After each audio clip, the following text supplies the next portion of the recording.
The author of this book is Jason De Leon. He wrote this book after following the lives of migrants and their journeys. By following these illegal migrants and their cultures, he becomes very well positioned to write this book.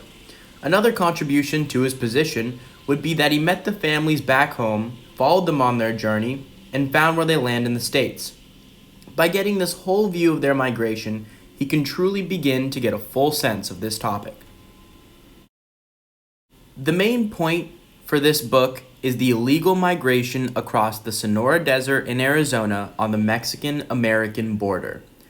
The author's main objective for this book is to create an understanding of the pathway that these illegal migrants go through. He discusses how these individuals may be fleeing from violence and harm, and how they need to be granted passage into the States. Jason also talks about how these individuals usually do not have significant resources. Both of these factors, when taken into consideration, can change your ideology on illegal immigration. Part 1, called This Hard Land, talks about the concept of prevention through deterrence.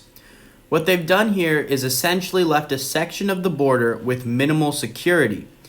The problem is that once you cross the border, you then face an endless distance of desert. This difficult trek would not only be difficult just for the migrants, but for anyone who attempted such a serious feat. In this dangerous desert, you have to worry about the natural wildlife coming to get you, you have to worry about the resources you have, and on top of all of that, you have to worry about Border Patrol, who is actively looking for you.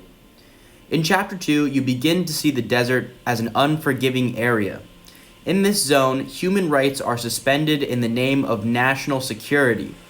This section also describes how there is a hybrid protection, in where nature and its creatures are as violent, if not more, than the Border Patrol agents.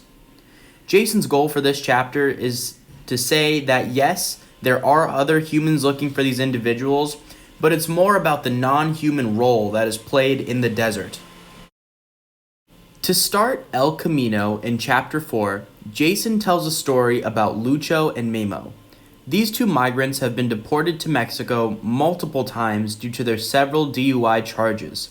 Similar to many deportees, these two had substantial lives in the U.S., and similar to many deportees, they find themselves trapped in a circle of deportation and the Sonora Desert crossing to return to their families, their friends, and their jobs.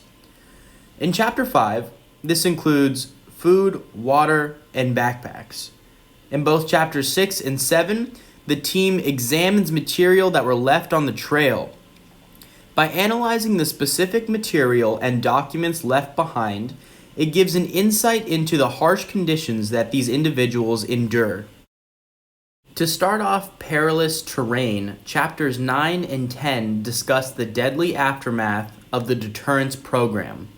The team finds a body who was named Maricela.